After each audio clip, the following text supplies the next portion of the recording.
Welcome back to the GLAC studio.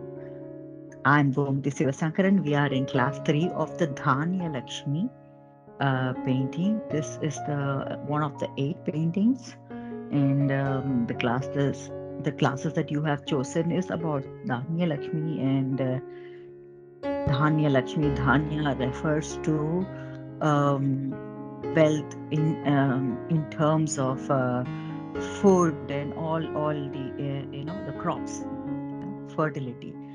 So this particular goddess is celebrated for all this, and we are in class 3 right now. The last 2 classes, what have we done so far? Let's take a quick look.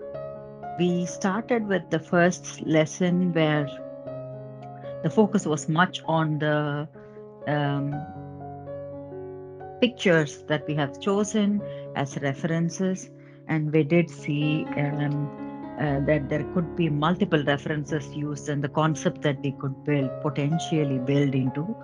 Uh, we did the grading planning essentially in the first class, and then we moved on to do what was execution of the plan. So we kind of have put the superstructure of the goddess and also the face of the little girl in our canvas, and that execution part is done.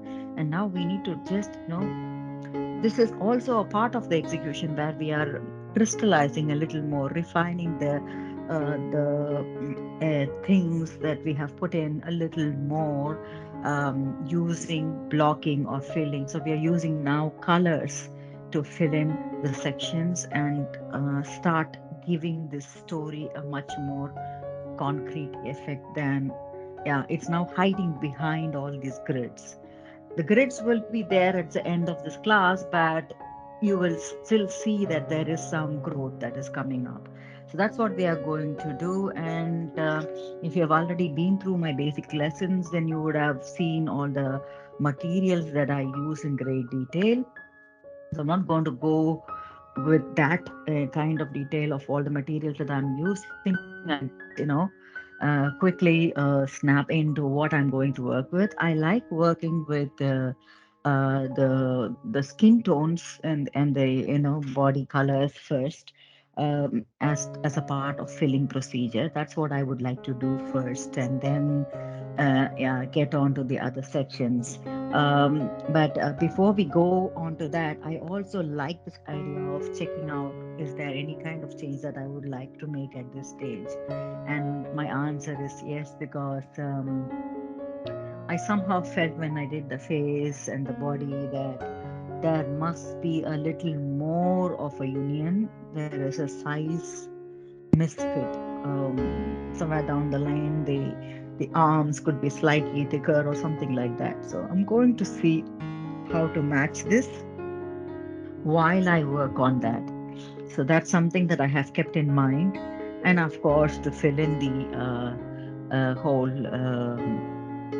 canvas with some color, kind of. That would be my target for today's class.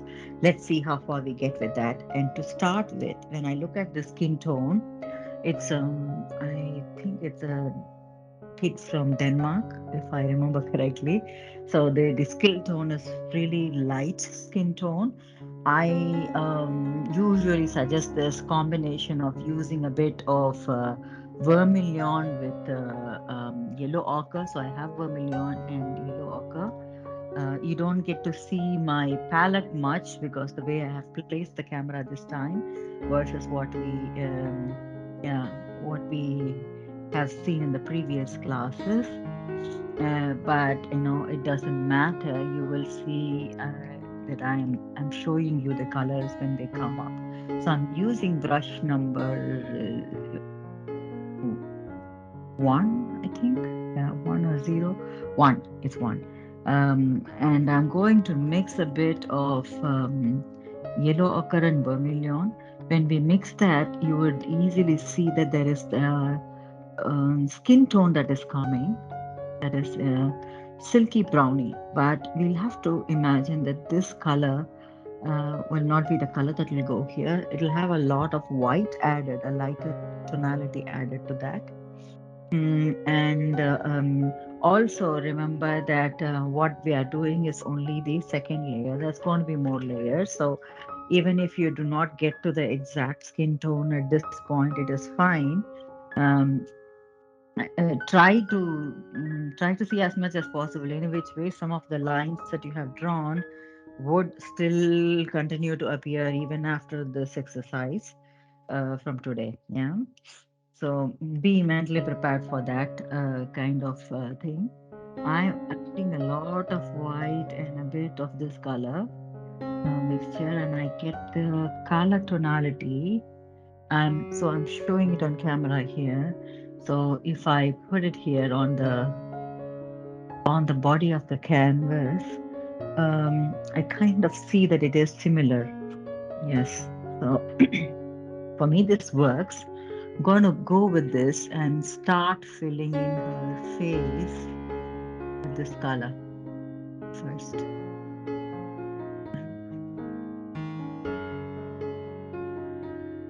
So I'm using the same brush to just go ahead and fill the color.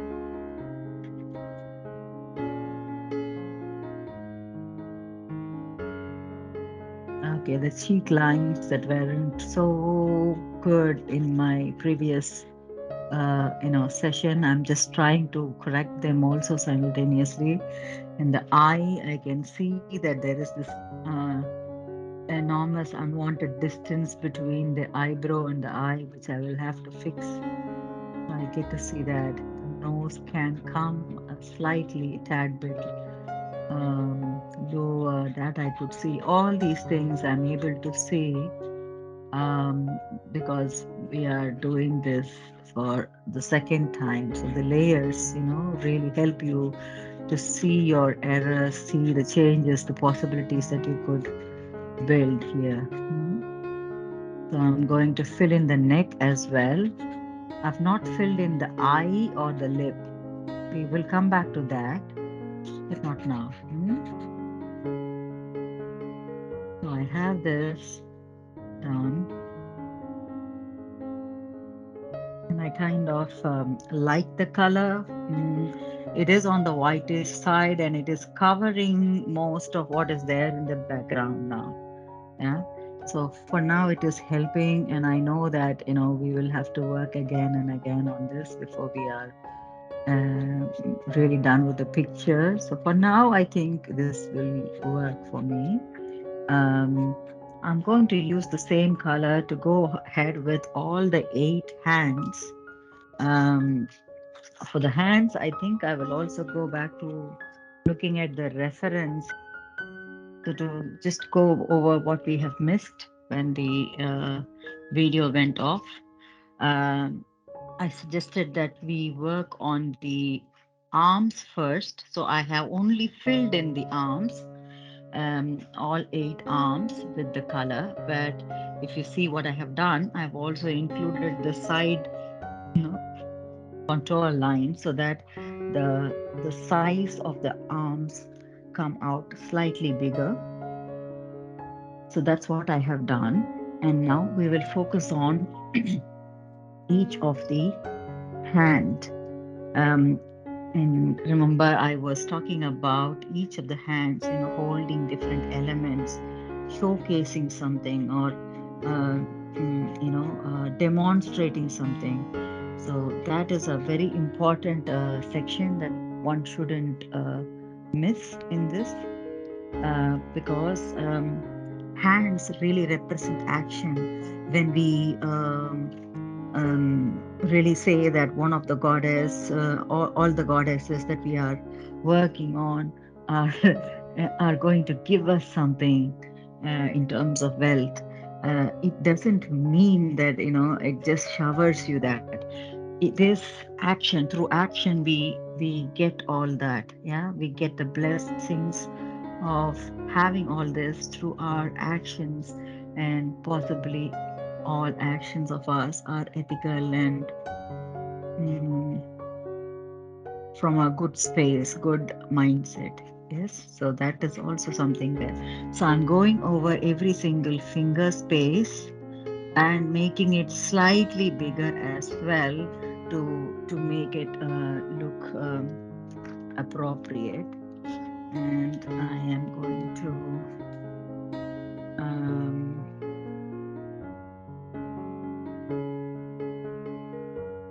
this hand, yes, is also the way it is holding the fingers. There is some beauty in it. So it's not like clutching. So it's a beautiful hold.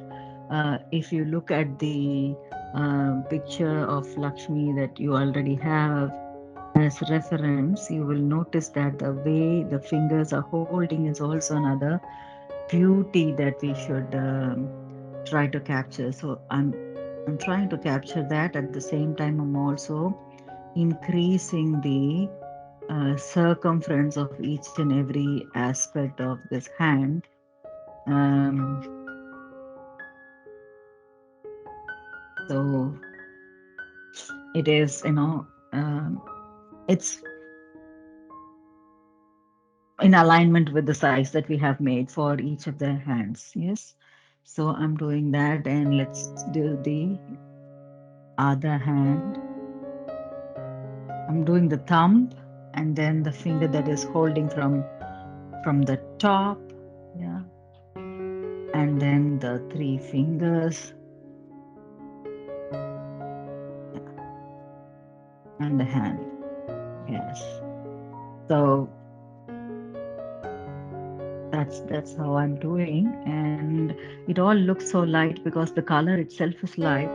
But once we do the background, everything will also pop up in the front. So hopefully we'll get to see more clearly when we are coming close to the end of this session. But for your understanding, what I'm trying to do is to do every single space and make every single space in that arm and the hand, and the fingers also go slightly bigger.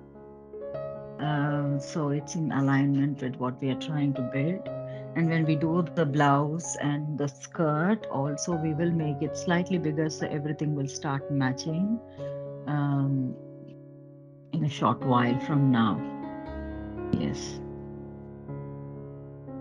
So that was the hand here. We have three more hands to go. So all these hands are showing food grains. Most of them are. And there is a hand that is blessing us, and there's a hand that is holding another tool, protection tool. We also need to think when you think of food grains, even they need to be protected. So there are defense tools as well that's needed.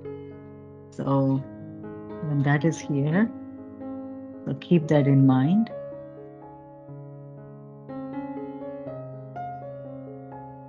I'm focusing on the fingers, the spacing of that finger, and the hand. So I've not done anything about the either the crop or the tool or such. I think we'll come to that when we move on to the next stage now. Yes, so I'm just focusing on the hand, the last one, before we are moving to the other aspects of this painting. So I think I have managed fine here. The next step is to focus on the eye. Yeah, before we do the eye, I just want to, because when we have the eye, I also can see the scope of improving certain things around the eye. So we can do the eye a little bit more better. So I'm just repainting that, and then we can get started with the eye. For the eye, what I'm looking for is that yeah, the color is on the what do you call a brown scale. So when we mix this sorry, not burnt umber, when we mix the yellow ochre um, and vermilion to get the skin color along with white, Before we added the white, we had the color, isn't it? And that is a good color. But to that, I will add a little bit of what do you call, a brown or burnt umber or even black to see if that is, intensifying it a little bit. So I'm going to try that. Like I said, this color tonalities that we are working need not necessarily be the final ones, but can be giving us a starting point to work with. So I'm just adding that. Um, I added a bit of ivory black, and it is getting darkened, and I think that is okay for me to begin with. Mm, for the eyebrows and the hair and so on. Yeah. So I'm going to do the hair first to see how this color goes. Yeah, I think this is fair enough. Okay, and I see that, okay, the ear is also here. We're missing the ear because of the hair texture and the way the hair is hanging loose. So I'm going to do the hair, fill the hair. Yes.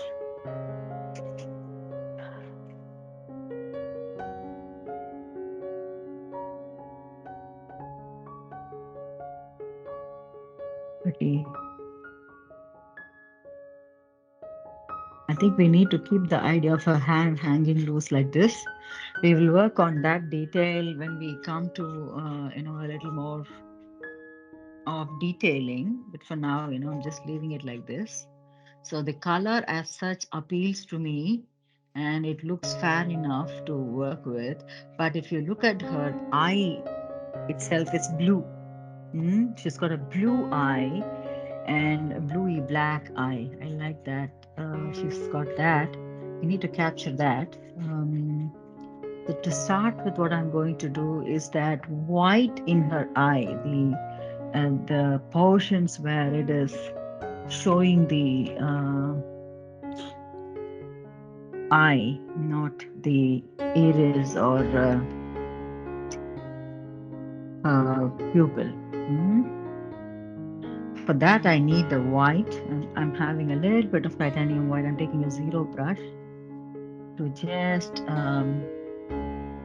go around and give the white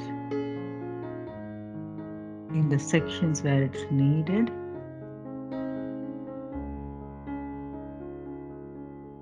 Leave it there. I wouldn't work on the detail level yet.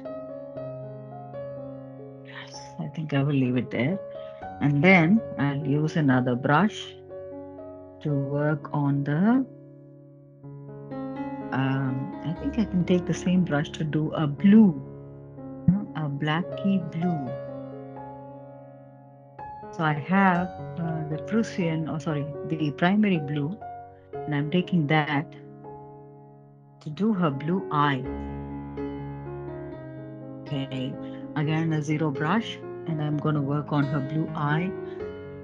Wow, that's an intense, beautiful eye that she's got. Yeah, and here as well, let's do that. Okay, I think we managed this one fine. This is okay. Not the best, but kind of okay to move on to the next.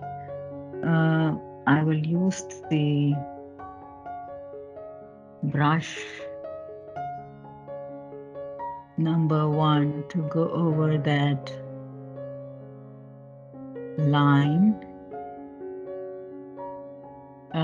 of the upper eyelid, mixing a little bit of that bluey color to my yellow ochre, so I could give a nice faint eyelids effect there. It is helping, but I would need a thinner brush to go over even further details. For now, I think it helps to do the job.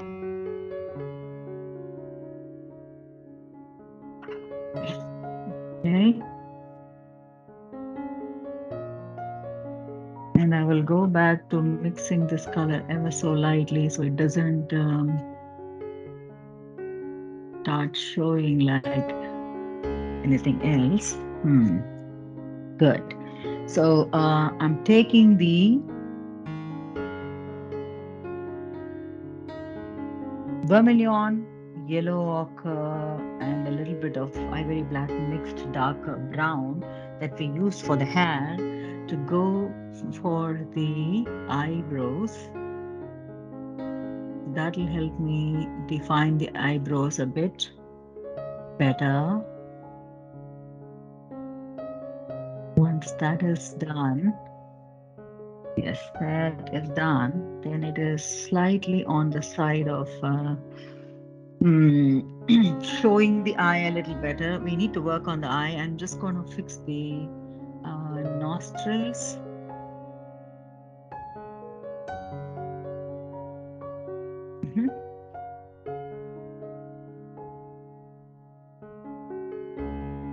Adding a tint of black to darken it. At this stage, we don't need to work on a deeper level though, but it helps to do a bit of a homework here. And I'm just doing the lips as well. So there you go. She's got a fine lip line and a beautiful smile that we need to capture. So,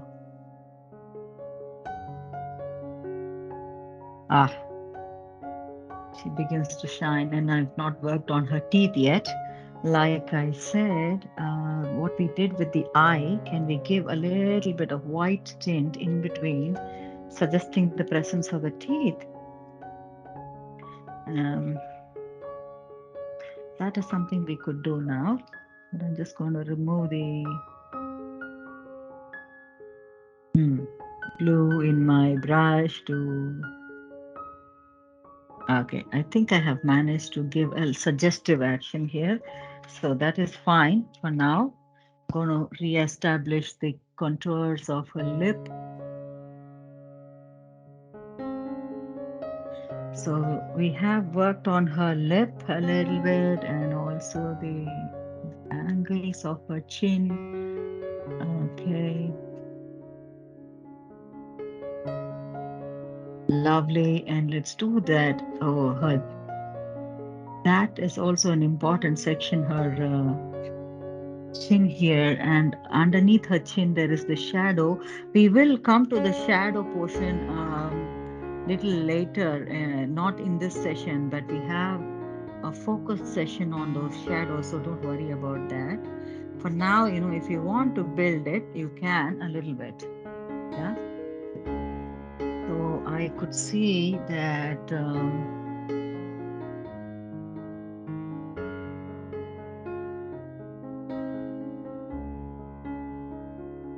giving it a slight texture here helps.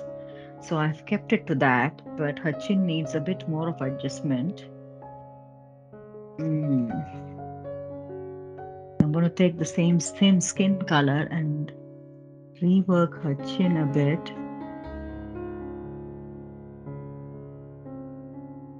Yeah, that's where the chin has, it looks like a double chin, but it's not. It's not a double chin, in fact. Okay. So I think I've managed it a bit. In this is where I would say stop for the detail, because this is not a detailed time. Let's finish up the eye. The eye kind of has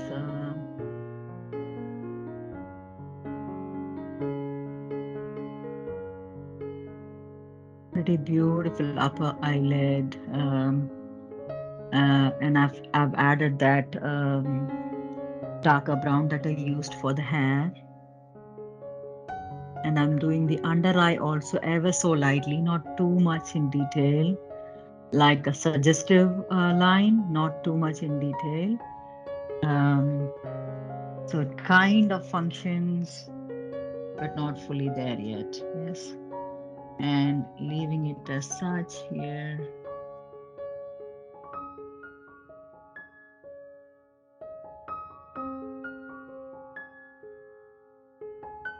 Yeah.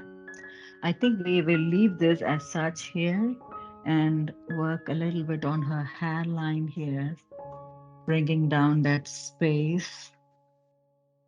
Yeah, this is fair enough for her face for now.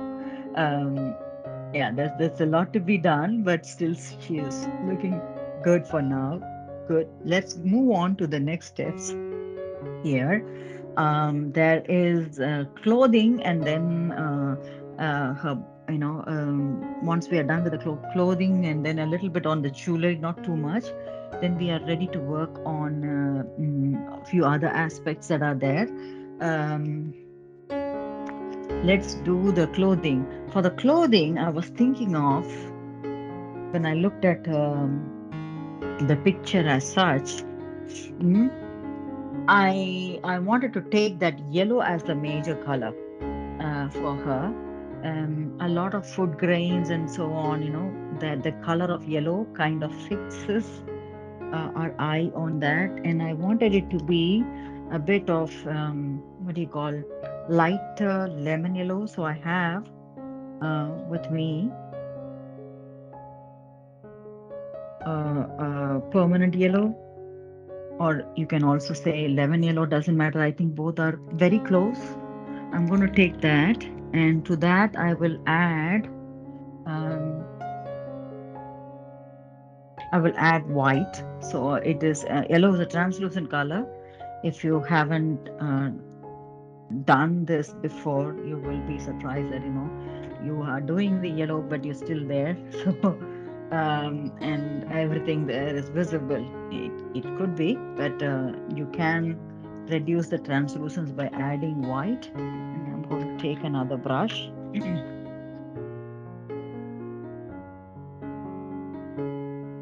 Going with brush number 5 flat. Yes, brush number 5 flat, and I'm mixing the yellow to white to lighten it up. You will see that shortly on the camera on the board right away. Yes, that's the color that I'm going to use. So it's almost on the whitey side. I'll make it brighter yellow when I come to the next layers or such. I can take a little more yellow if I want to do it. Yeah, now. But it's okay. So now I am going to work on the body, making it also look slightly on a bigger side to match the whole storyline, because the face, everything we had to adjust a little bit. The reason was I felt after completing the previous lesson, I felt that yeah, it is too small for the whole body of the canvas. So I'm just making it one notch bigger, but not just um, uh, taking it too much. I'm just using taking advantage of those thick lines that I made when I contour lines when I painted the when I drew the picture as such. So I'm using that. I'm going to take that even further. I want that yellow to go through in full, so I'm just leaving the space for her belt. And then I'm going to work on the same yellow to go to her, thighs and the fold of her foot, fold of her legs, leaving it like that.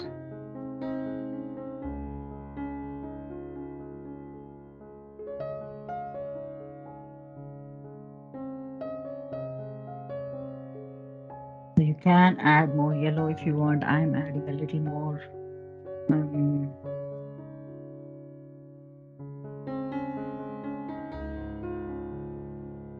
but not too much.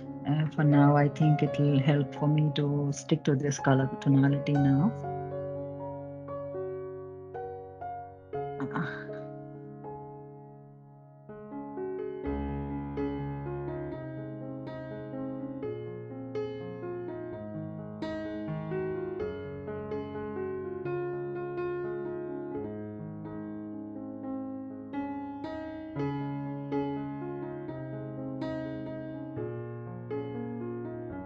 Okay, I'm going to take a little more of that yellow and make it one notch go up on her body to kind of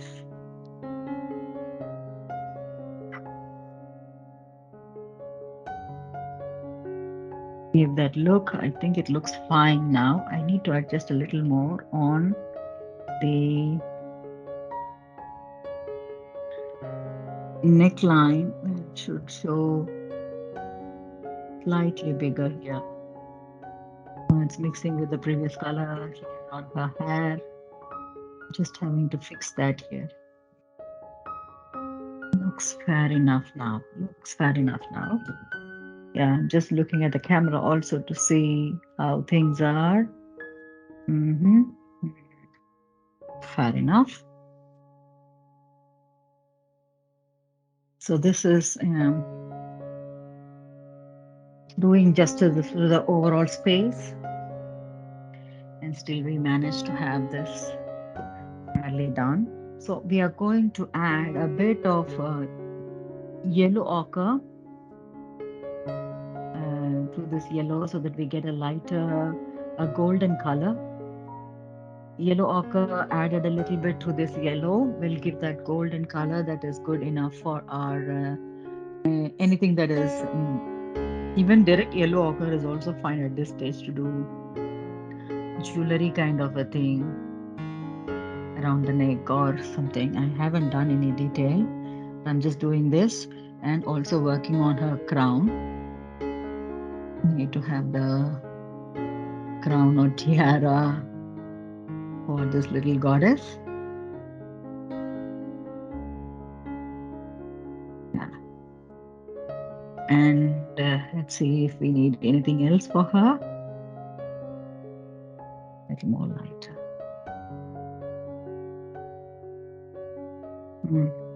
I think we managed that, and now what we have to do is to work on the corn and the green stuff that's there in her hand. That's exactly why I felt, there is this need for using this yellow could also come to help in another place. I'm going to show you where. So the same yellow that we have, we could mix a little bit of green. Olive green would do if you want, but very tiny bit for now to do the banana right here.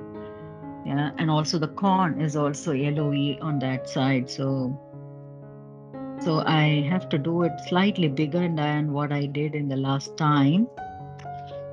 So I'm just marking that space fully in this yellow, leaving it like that, and seeing if there is anything yellowy there. Only the corn.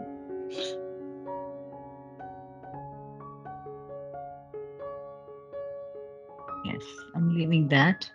So with that, I think I'm done with the yellow rings. The gold needs a little bit of work. Where is that coming in? Because the meaning the yellow ochre mixed with yellow is coming to be used here on the what do you call this? It's used for war. Forgive me. Whatever that is in her hand, a tool. So that's also covered. Those are the base colors. We will think of the bangles and the jewelry a little later when we come to the next stages. So for now, I think it's good to just stick with this. Yes, fantastic. Let's move on to a green. I'm taking olive green to do the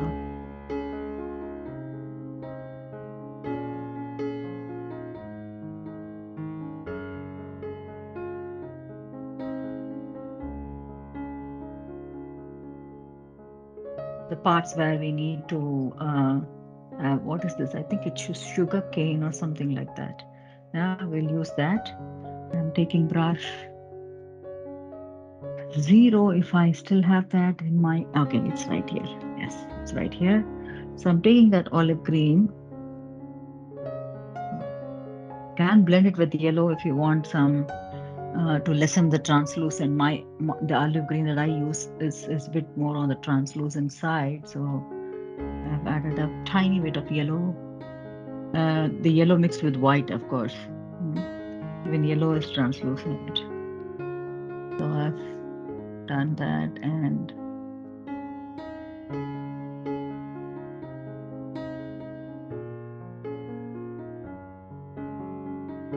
that's the sugarcane's green leaf.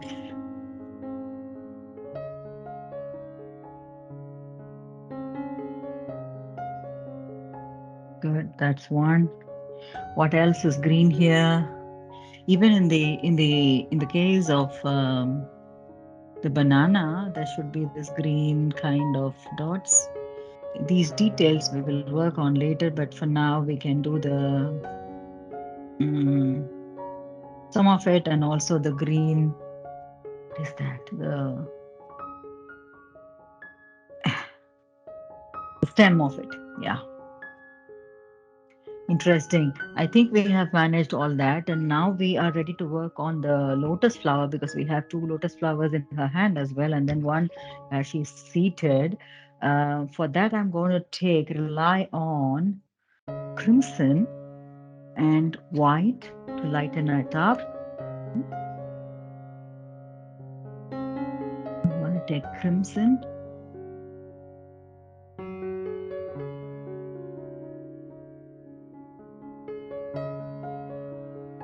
And add in a bit of white.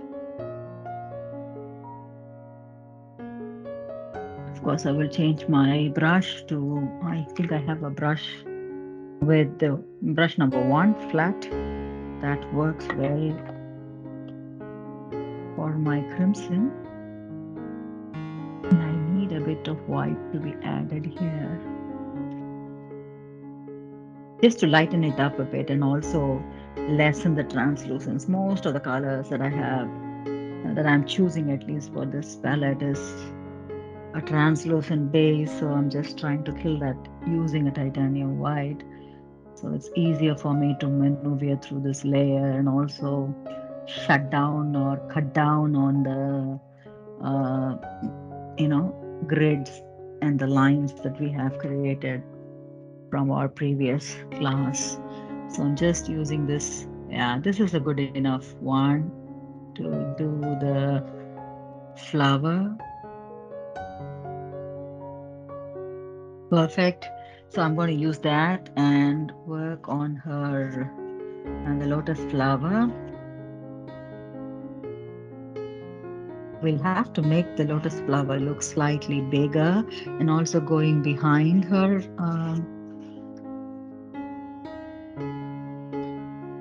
Like the petals, it should show like she's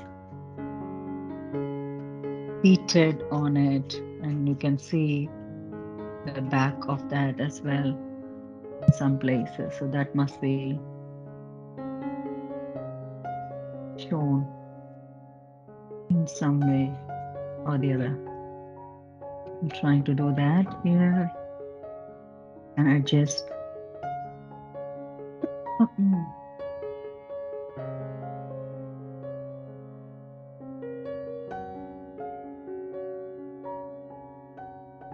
Then I'll start filling that in with the color. I'm taking a little bit of oil. I haven't taken much of linseed oil at all in this entire class. I'm just using it to spread the color through a little faster. But remember, when you're using cold pressed linseed oil or any other medium, let's not take too much of the medium to push things around. There'll be, it gets watery, totally flowy, which is okay at this stage. You can still make a lot of mistakes and correct, but it's going to be a waste of time, one thing. And the other thing is that uh, you will be struck with too much of flashy paint. caused by the medium, and it will distract you from the next layers and make it difficult in the next layer. So have as less, use as less as possible, as less as needed. Um,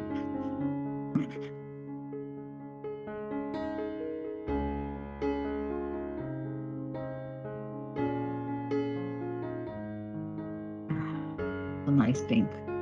So the reason I struck to another color range is that, you know, the pink is, the lotus pink is there, and it's going to overpower, and we need a different contrast of colors for the uh, for the for the dress. Green is also a good one. You could try um, choose any colors you want for the costume, a combination of colors. What you can imagine is a shirt. It's not a sari like the one that you see in the reference. It's going to be a shirt and a skirt, kind of a traditional shirt, blouse, and a skirt that you could imagine. And maybe you can have two different colors or a combination, maybe patterns or such. It's up to you when you want to design the pattern of this. Um, so you don't necessarily need to copy or do exactly what I'm doing.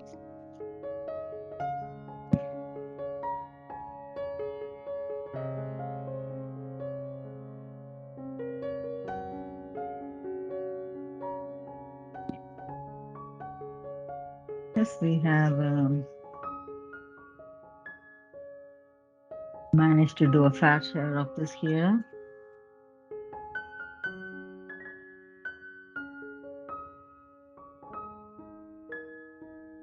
My paintings mostly are shouting out loud when it comes to colors, really sharp and what do you call, bright tonalities. I want to have that, but I want to have that smooth finish when I finish all these paintings and the series of 8 paintings. That's my target and new learning experience, trying to do a different zone of colors. Hopefully, let's see how far we get to that. Okay.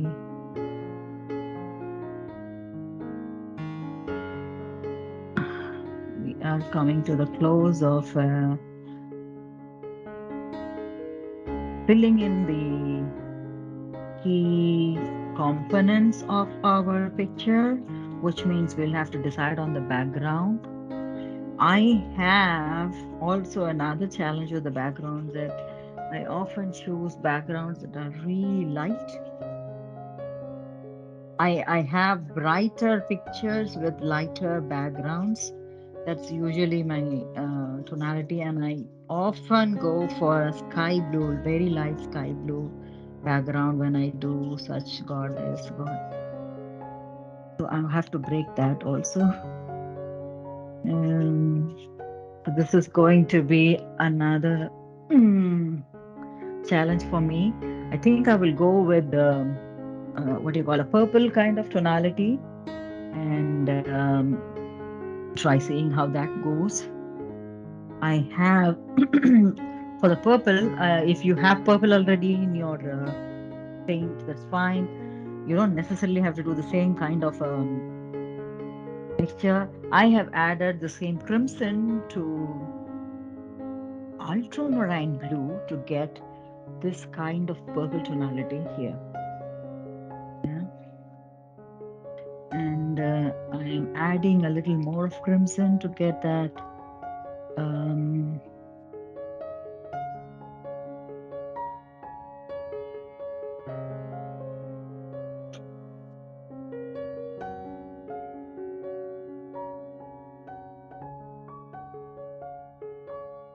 so that's the kind of tonality that I'm going to be working on, but I want it to be slightly lighter, hopefully, So I'm going to take white. Yes. Mm.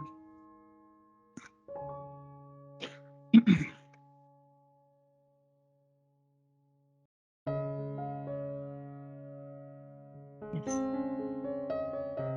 And mix it to this. So it's slightly on the lighter side. So it's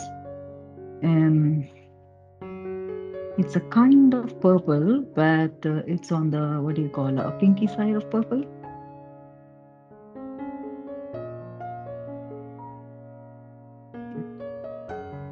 Maybe I tried to make it a little more purpley with, I'm playing around with the color still.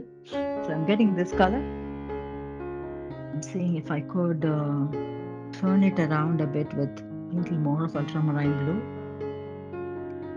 If not, I'll just live with that. Mm. I think it looks good. This color is good.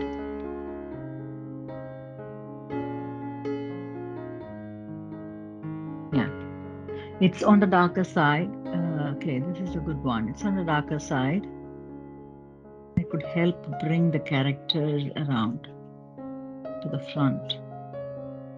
So when I fill it, I can see that it easily covers what I have done in my previous layer. So you don't need the picture anymore because we're going to work on the background. The easiest way to approach this is to, yeah, because we're doing a lot of things today.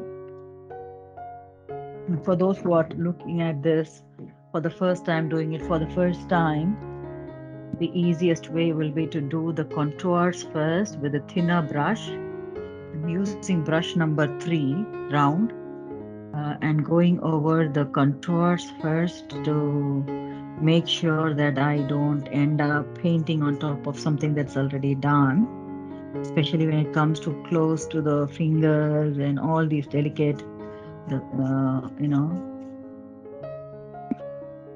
pieces. I fill that in first.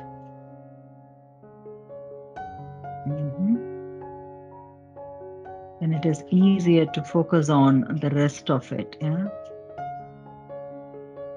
So that is done. I'm coming out to B. We will not see those numbers anymore in a short while. So I'm coming out to B2 to fill in the contour first, close to the corn and also the hand, coming down through the arm, going up again to the sugarcane piece, filling all these short sections in simultaneously. This corn is yeah, one could also argue that it's easier to go over the background and then do all these things. That's something I usually do in most of my paintings. I have done that I've worked on the background first and then on this. But these cases, every single aspect that we have, all these aspects that we have painted on, the superstructure, really are building a character. And unless we see the character coming out, we cannot decide on the background. So it goes hand in hand. So that's one challenge that we'll have to deal with. Maybe that's also why I chose to paint this first. Yeah?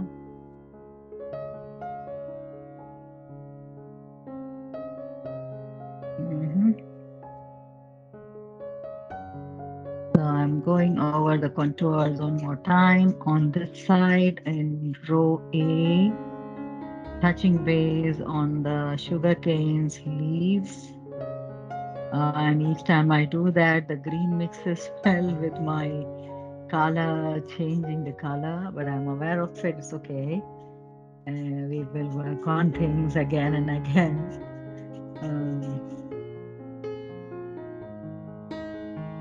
Coming down to that. Let's see, this one is tough because there are tiny, tiny portions of background, triangles of space left.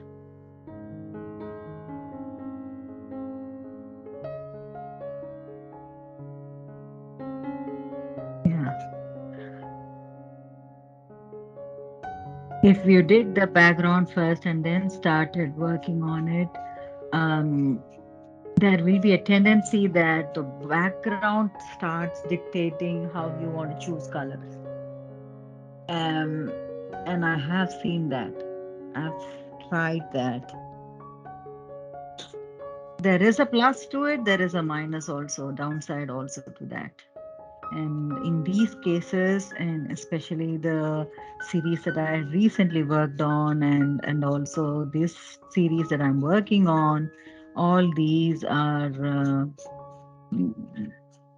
dominating stories that are to be told exactly in the way they need to be told. And I want that focus to be there and the background to play along only and not supersede. So I am convinced with this idea of working on the background a little later.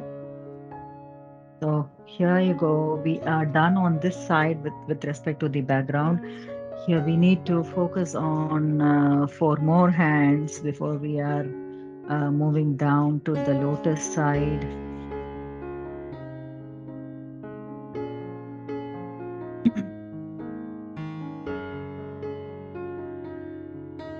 Mhm. You see, my hand is moving in all directions, but it's also something that I'm doing, that I'm making sure that the paint is going inside the every single pore of my canvas. Yeah, that is vital. That's very important. Please keep that in mind when you're working on this. Blocking is also in a way like layer one that we did, the wash that we did. So this is also going to really be observed by the cloth, the threads in the cloth. And these foundations need to go strongly in to help you bring out and make the painting shine at when you're coming to close. Yeah. Yes. All good.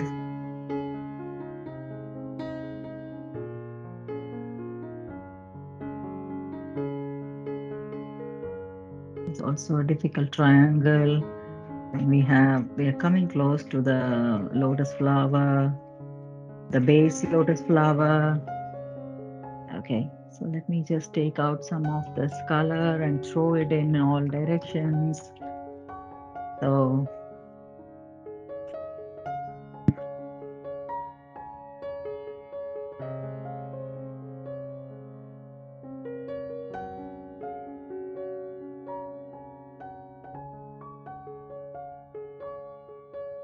okay, so now I'm going to go about working on the contours of the lotus flower real quick, and then I'll move to a larger brush so I can do bold, bigger strokes to be done with the whole canvas's body.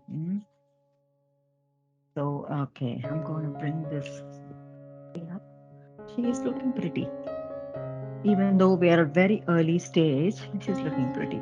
But look at it. What we have done in the free classes is that the first class we only were planning. Okay, the second class we executed the plan and brought the picture into our canvas. And now in the third class, we are nearly there, filling the canvas with some base colors and giving strength to our idea, sort of redefining all those um, superstructure lines, contours, and seeing our idea come through into our reality. And the next step is, and we have many steps to go through, but at least, then the next steps will be to bring this reality even further to a level of perfection. And that's a great process to attain perfection. But we will get there in our own time. Also remember when I say that, I take this much time to a greater extent, my team makes sure that you are getting the real time picture of how much time I'm taking to do this work. And we in the edit we keep a balance of not editing away many things, or not editing away or what do you call, fast forwarding the work. We try not to do that, so that you get some idea of the reality of how much time does it take to do a work like this. Yeah.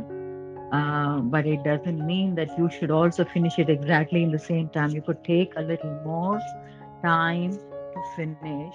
Each artist has his or own way of working and his or own way of, building a comfort zone around. So I totally respect that. And I would also encourage that you take your time. You think that you need a pause between the session, do take that and come back to the canvas fresh, happy. These are really positive paintings that you're creating. So much of positive energy. So you must be really happy first. That's one of the ingredients needed or materials needed. And be aware of that.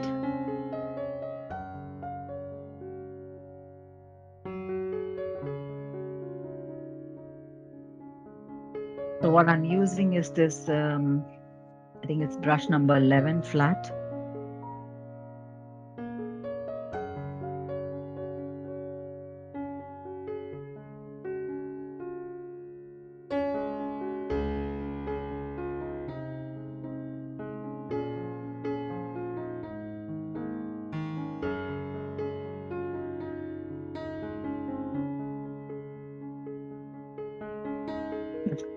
Slightly faster with a larger brush to go over this.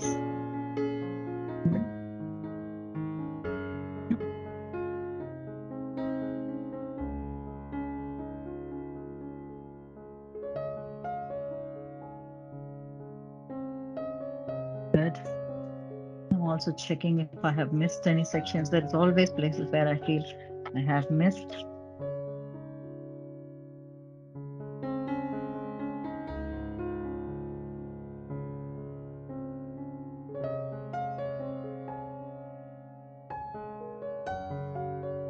Now, what I have to do also is to focus on the sides of this canvas. I think we have talked about it in the basic session, that working on the sides also could be useful.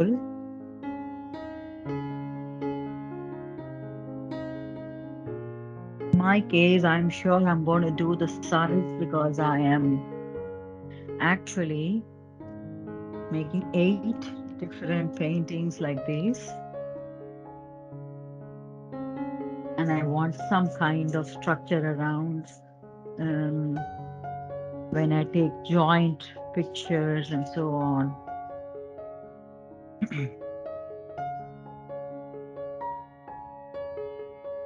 Also, I keep in mind that my customer or the end user of my products get an option to choose between building their own frames, buying their own frames versus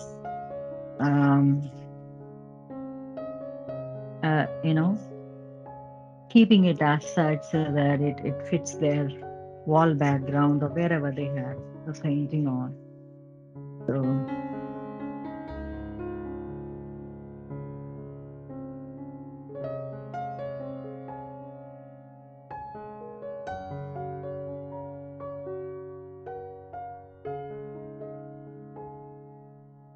nearly there with this side.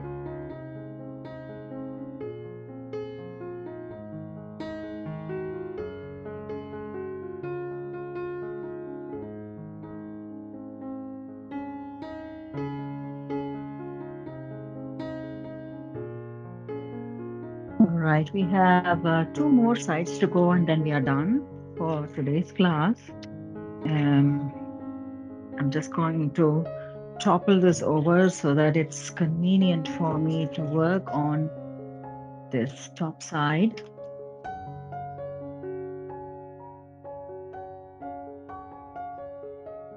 Okay.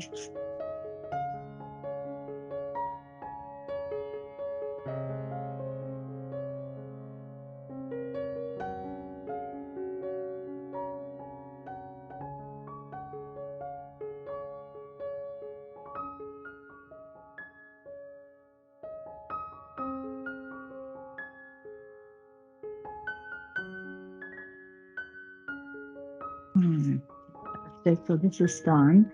The last but not the least is the bottom side. Even that is important. Toppling it over even further to give an angle for my brush to work. Yeah. So nearly there, nearly there. Yes. Great job.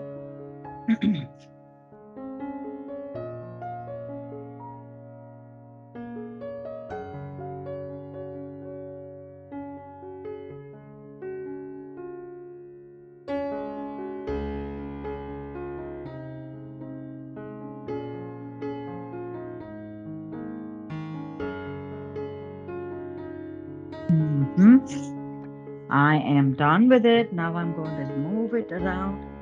Smaller canvases are always slightly easy to handle, but at the same time, they could topple over so fast. I've got used to large canvases now.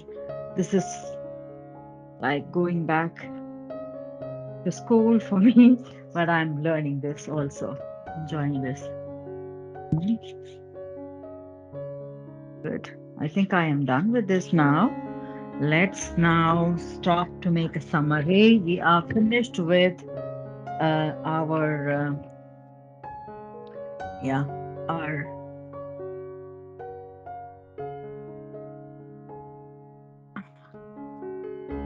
our layer 2 of Dhanya Lakshmi, the goddess. For us, it's a little goddess of all food, grains, crops, wealth in terms of crops, the crop wealth. And so today's session was really about reworking a little bit on the size of the superstructure of the girl, and trying to see where to improve and how to improve and so on, and at the same time keep a balance. We did quite a bit in terms of the rework. At the same time, we also managed to finish the entire canvas with a fill or a block of different colors. So sort of fixing and saying that this is how the growth is going to happen for this painting.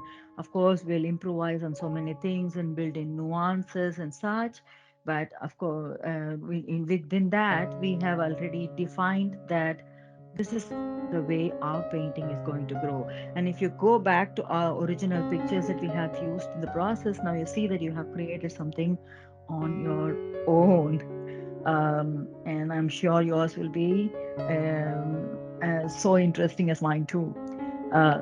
All right, so let's meet up in the next class. Until then, I would wish you to also take a break between this class and the next class, just for two reasons. One is that let the painting dry. If you're using a fast medium, then it's another case. But even otherwise, the second point is that when you take some time away from the picture, you get to see more prospects to change things around, or adapt it, or improvise and such. More errors could be visible. So to gain some objectivity, I would say stay away from this canvas. I have already mentioned that I work on many paintings at the same time, so I get always an opportunity to stay away from one canvas. um, um, and that always helps me, because when I come back, I'm very sure that I have done a mistake here. I must adjust this, and that should be better. This can be better, and so on. That's how I have also learned. So that I would definitely advise.